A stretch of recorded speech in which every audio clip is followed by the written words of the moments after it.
Hello दोस्तों, क्या आप जानते हैं कि गर्मी के दिनों में हमें गर्मी क्यों महसूस होती है? यानी कि हमें पंखा चलाने की आवश्यकता होती है, कूलर चलाने की आवश्यकता है, एसी चलाने की आवश्यकता है। और ऐसा क्या कारण होता है कि जब हम बस वगैरह में ट्रेवल करते हैं तो कभी कभी हमें वोमिटिंग स्टार्ट हो जाती है या फिर चक्कर आना चालू हो जाता है। अगर आप जानना चाहते हो तो मेरे वीडियो को अंत तक देखना और चैनल को जरूर सब्सक्राइब करना, लाइक करना और शेयर करना। दोस्तों, इन सब के पीछे एक ही कारण होता है कि आपका जो दिमाग होता है वो वातावरण के साथ कंफर्टेबल महसूस हो रहा है कि नहीं, जिसको बोलते हैं हम आरामदायक क्षेत्र। यानी अगर हमारा दिमाग जो होता है वातावरण के साथ अगर सेटिस्फाई है तो हम कंफर्ट महसूस वो नहीं हो रहा है तो फिर हम उसको बोलते हैं डिस्कम्फर्ट। वातावरण में जो चेंजेस होते हैं यानी तापमान में जो चेंजेस होते हैं उसी के अकॉर्डिंग हम आज थर्मल कंफर्ट की बात करने। दोस्तों, हमारा शरीर जो होता है वो एक इंजन की तरह कार्य करता है। जिस प्रकार से आप इंजन में पेट्रोल, डीजल आदि डालकर उसको जलाते हैं और उसके बाद हाई हीट डेवलप होती है और फलस्वरूप हमें वर्क आउटपुट मिलता है, उसी प्रकार हम भी जो फूड खाते हैं उसकी केमिकल एनर्जी हमें हीट और वर्क के रूप में आउटपुट देती है। और जिसका यूज जो होता है वो हमारे ऑर्गन्स करते हैं और जिसके फलस्वरूप जो होती है वो हाई हीट जो होती है डेवलप होती है हमारे बॉडी के अंदर। जिस प्रकार से इंजन जितना ज्यादा कार्य करता है उसकी बहुत ज्यादा गर्म हो जाता है, हीट डेवलप करता है, उसी प्रकार से हमारे ऑर्गन्स भी, हमारे बॉडी भी जितना ज्यादा कार्य करती है उतनी ज्यादा हीट डेवलप करती है। अगर इस हीट को बाहर नहीं निकालोगे, एटमॉस्फेयर में रिलीज नहीं करोगे तो हमारी जो बॉडी है वह डिस्कम्फर्ट महसूस करेगी और हमें चक्कर आना चालू हो जाएंगे, हमें वोमिटिंग होना चालू हो जाएगी। क्योंकि नॉर्मल बॉडी का टेम्परेचर जो होता है वो 37 डिग्री सेल्सियस होना चाहिए किसी भी सिचुएशन।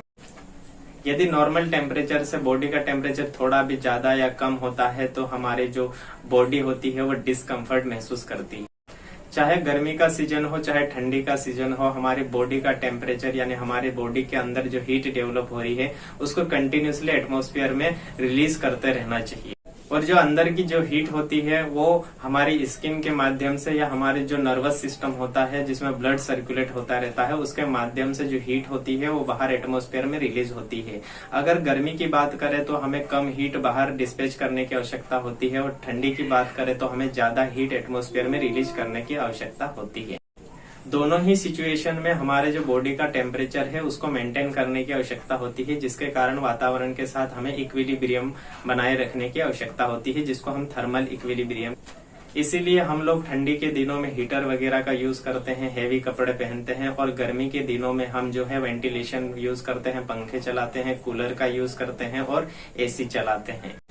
दोस्तों, जो हमारी बॉडी है नेचुरल तरीके से जो हीट को बाहर एटमॉस्फेयर में रिलीज करने का काम करती है उसको मेटाबॉलिक सिस्टम हम कहते हैं और इसको मेटाबॉलिक प्रणाली के नाम से हम उसको जानते हैं। जो हमेशा वातावरण के साथ हमारी जो बॉडी का तापमान है उसको साम्यावस्था यानी इक्विलिब्रियम में बनाए रखने का काम करता है। दोस्तों, अंदर जो हीट डेवलप हो रही है उसको बाहर निकालने के लिए ऐसे कौन कौन से फैक्टर होते हैं जो उस हीट को रोकने का काम करते हैं या फिर ज्यादा मात्रा में डिस्पैच करने का काम करते हैं? तो इसके लिए मेन फैक्टर है metabolic rate, clothing insulation, air की जो टेम्परेचर होता है, उसके बाद मेन रेडिएंट टेम्परेचर, एयर का सर्कुलेशन यानी एयर की स्पीड, और जो लास्ट होता है उसको हम बोलते हैं ह्यूमिडिटी रेशो या स्पेसिफिक ह्यूमिडिटी के नाम से हम उसको जानते हैं। नंबर 1, मेटाबॉलिक रेट क्या होता है कि जो हम फूड होता है उसको जो केमिकल एनर्जी होती है उसको हीट एंड वर्क में कन्वर्ट करने की जो रेट होती है उसको हम मेटाबॉलिक रेट के नाम से जानते हैं, जिसको हम मेट में मेजर कर 1 मेट इक्वल टू 58.2 वाट पर मीटर स्क्वायर के बराबर होता है।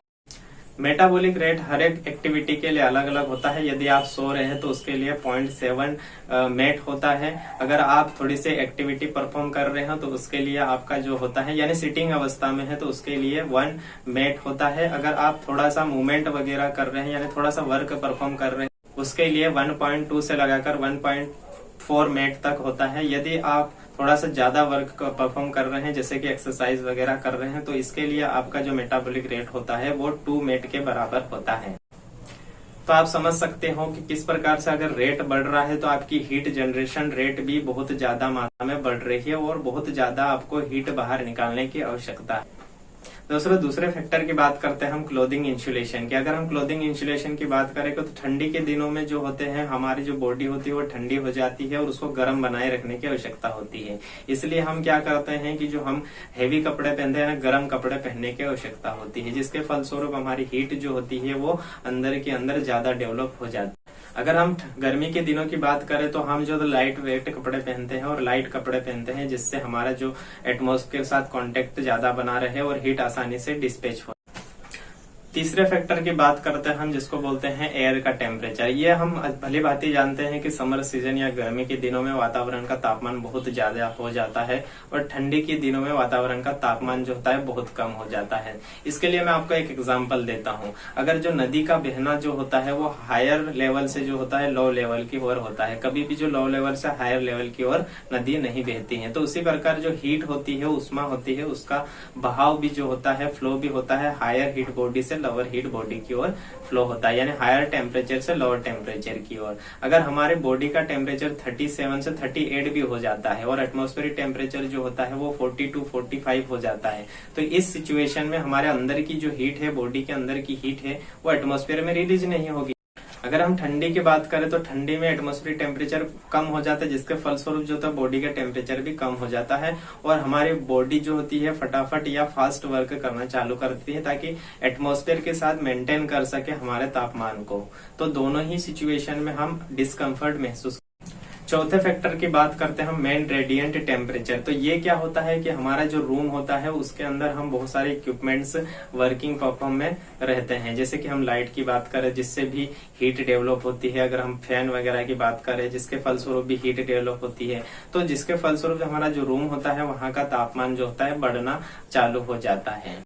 फिफ्थ फैक्टर है, उसको बोलते हैं हम एयर की स्पीड। ये भी बहुत मायने रखता है। हमने देखा है कि हम जो होता है रूम के जो अंदर जो पंखा होता है उसको हम घुमाते हैं, तो जिसके फलस्वरूप जो होता है एयर सर्कुलेट होती रहती है और हमारी जो बॉडी का टेम्परेचर होता है उसको मेंटेन करके रखती है। लास्ट एंड छठवें फैक्टर की बात करते हैं हम, ह्यूमिडिटी रेशो की। ये क्या होता है, जो एटमॉस्फेरिक एयर होती है उसमें वाटर वेपर कितनी मात्रा में प्रेजेंट है उसको हम ह्यूमिडिटी रेशो कहते हैं। इसका इफेक्ट भी मानव शरीर के ऊपर पड़ता है, हमारी बॉडी के ऊपर, हमारा जो टेम्परेचर है उसके ऊपर पड़ता है। तुमने देखा होगा कि समर सीजन में जो होता है हमारी स्किन बहुत ही नम हो जाती है। क्यों? क्योंकि बहुत ज्यादा मात्रा में जो वाटर वेपर एटमॉस्फेयर में मौजूद होते हैं। अगर हम ठंडी की बात करें तो ठंडी के दिनों में हमारी स्किन रूखी हो जाती है, क्योंकि ठंडी के दिनों में जो वाटर होता है वो वेपोराइज्ड नहीं होता है, वो कंडेंस होके वो पानी के फॉर्म में रहता है। सिचुएशन में भी डिस्कम्फर्ट महसूस करती है। तो दोस्तों आप समझ गए होंगे कि हमें जो चक्कर आते हैं या फिर हमें जो वोमिटिंग स्टार्ट होना चालू हो जाती है,